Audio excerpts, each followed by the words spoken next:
Allahabad high court की Lucknow double bench ने भले ही 69,000 शिक्षक भर्ती मामले में क्या आप अभी भी माता पिता बनने का सपना देख रहे हैं? अपोलो फर्टिलिटी के साथ अपनी माता पिता बनने का सपना पूरा करें। मुफ्त परामर्श के लिए 9953889367 पर कॉल करें। अपना फैसला दे दिया हो और 3 महीने के अंदर दोबारा से रिवाइज लिस्ट बनाने की बात कही हो, पर जिस तरीके से आज राजधानी लखनऊ में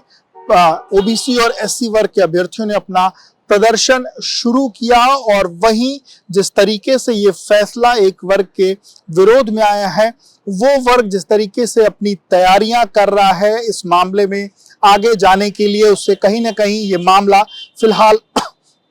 थमता हुआ नहीं दिखाई दे रहा है। आपको बता दें कि आज से 4 दिन पहले 69,000 शिक्षक भर्ती मामले में इलाहाबाद हाईकोर्ट की डबल बेंच ने अपना आदेश दिया था और उसमें ये बात कही थी कि जो 69,000 शिक्षक भर्ती हुई है उसकी एक बार वापस से रिवाइज लिस्ट जारी की जाए और जिसमें जो बेसिक शिक्षा नियमावली है और जो रिजर्वेशन की नियमावली है उसके आधार पर रिजर्वेशन जो है वो सभी बच्चों को दिया जाए और इसके आधार पर एक नई लिस्ट जारी की जाए। इसके बाद उत्तर प्रदेश के मुख्यमंत्री योगी आदित्यनाथ ने भी अधिकारियों के साथ बैठक की थी और जिसके बाद ये बात निकल के सामने आई थी कि किसी के भी साथ अन्याय नहीं होगा। इस फैसले के आने के बाद जब ये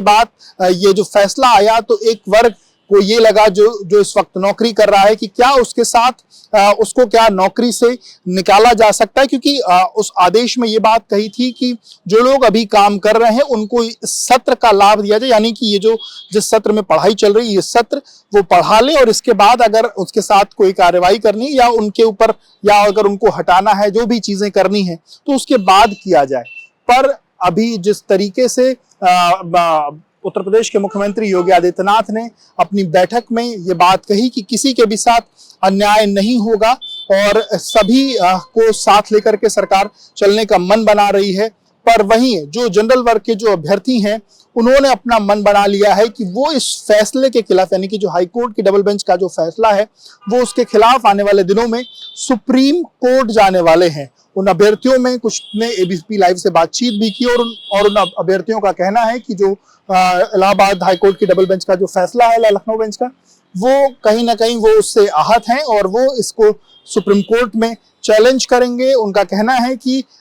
एक ही व्यक्ति कितनी बार आरक्षण का लाभ ले सकता है, उनका इशू ये है क्योंकि कई ऐसे अभ्यर्थी हैं जो आरक्षित वर्ग के थे और उनको अनारक्षित वर्ग में जो सिलेक्शन मिलने की जो बात कही जा रही है उसमें यह है कि कई ऐसे आरक्षित वर्ग के अभ्यर्थी हैं जिनको अलग अलग सेगमेंट्स पर आरक्षण का लाभ मिला है, जैसे कि उनको जो एज गैप है, एज का जो रिलैक्सेशन है वो भी उनको मिला है, जो टेट के जो मार्क्स होते हैं उसमें भी उनको आरक्षण का लाभ मिला है। तो इस तरीके से अलग अलग जगहों पर ऑलरेडी उनको आरक्षण का लाभ मिला है और फिर कैसे अनारक्षित की सीटों पर उनको नियुक्ति दी जाए, ये कुछ ऐसे मूल विषय हैं जिसको लेकर ये बात कही जा सकती है कि इलाहाबाद हाईकोर्ट की जो लखनऊ की डबल बेंच है उसने भले ही फिलहाल 69,000 शिक्षक भर्ती मामले पर अपना फैसला दे दिया है, 3 महीने का समय नई सूची के लिए दिया है, लेकिन फिलहाल ये मामला थमता हुआ दिखाई नहीं दे रहा है और आने वाले दिनों में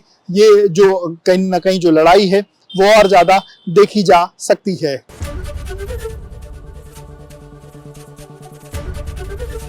एबीपी गंगा, खबर आपकी, जुबान आपकी।